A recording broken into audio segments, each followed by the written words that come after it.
Hello बच्चों, कल मैंने आपको गद्य खंड में पाठ 5 चार्ली चैपलिन यानी हम सब पढ़ाया था।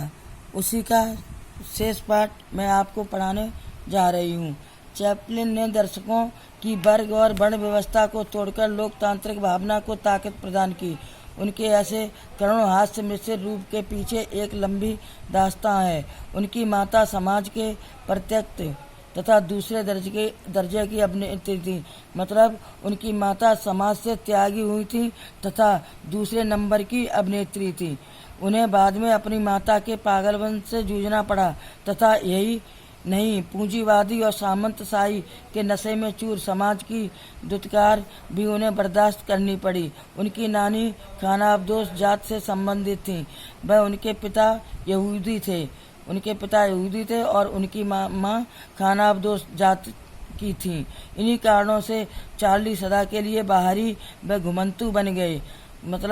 कहने का मतलब है कि इन्हीं कारणों से उनकी माँ और पिता अलग अलग जाति के थे, इसीलिए वो हमेशा के लिए बाहर रहने लगे और घूमने लगे।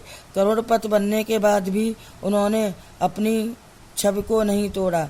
चार्ली पर कई फिल्म समीक्षकों ने नहीं, फिल्म कला के उस्तादों और मानविकी के सिद्धांतों ने सिर धुने हैं और उन्हें नेत कहते हुए भी यह मानना पड़ता है कि चार्ली पर कुछ नया लिखना कठिन होता जा रहा है। दरअसल सिद्धांत कला को जन्म नहीं देते, कला स्वयं अपने सिद्धांत या तो लेकर आती है या बाद में उन्हें गढ़ना पड़ता है। जो करोड़ों लोग चार्ली को देखकर अपने पेट दुखा लेते हैं, उन्हें मेल ऑटिंगर या जेम्स एजी की बेहद सारगर्भित समीक्षाओं से क्या लेना देना। वे चार्ली को समय और भूगोल से काट कर देखते हैं और जो देखते हैं उसकी ताकत अब तक ज्यों की त्यों बनी हुई है। यह कहना कि वे चार्ली में खुद को देखते हैं दूर की कौड़ी लाना है, लेकिन बेशक जैसा चार्ली वे देखते हैं वह उन्हें जाना पहचान लगता है। जिस मुसीबत में वह अपने को हर 10वें सेकंड में डाल देता है वह सबसे परिचित है। अपने को नहीं, लेकिन वे अपने किसी परिचित या देखे हुए चार्ली मानने लगते हैं। कला में बेहतर क्या है, बुद्धि को प्रेरित करने वाली भावना या भावना को उकसाने वाली बुद्धि। उसने भावना को चुना और उसके कारण थे बचपन की 2 घटनाओं ने चैपलिन पर गहरा स्थायी प्रभाव डाला था। एक बार जब वे बीमार थे तब उनकी माँ ने उन्हें ईसा मसीह का जीवन बाइबल से पढ़कर सुनाया था। ईसा के सूली पर चढ़ने के प्रकरण तक आते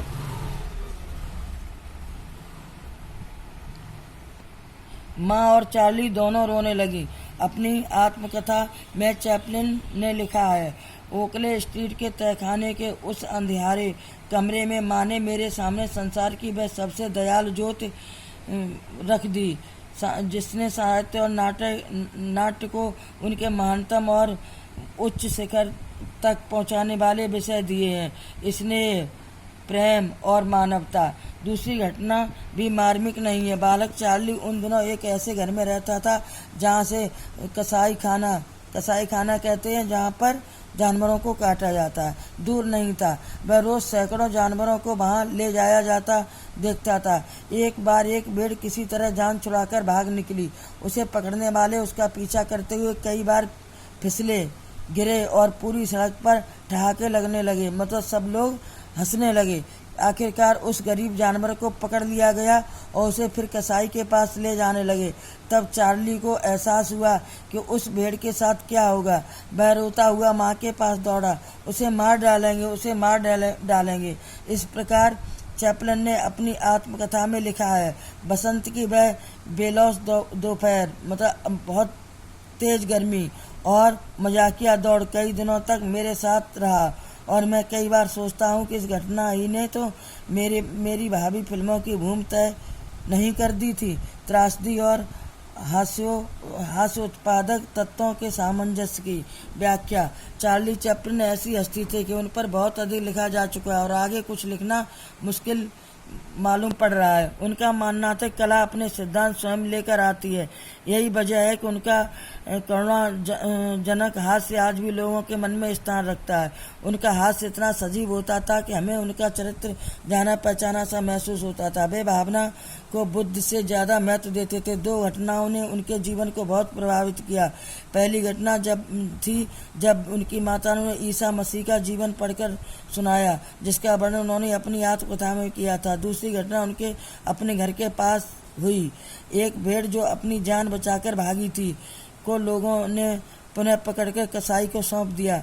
भेड़ की हालत देखकर उनका हृदय दुखी हो गया और वे इस घटना का वर्णन भी उन्होंने अपनी आत्मकथा में किया।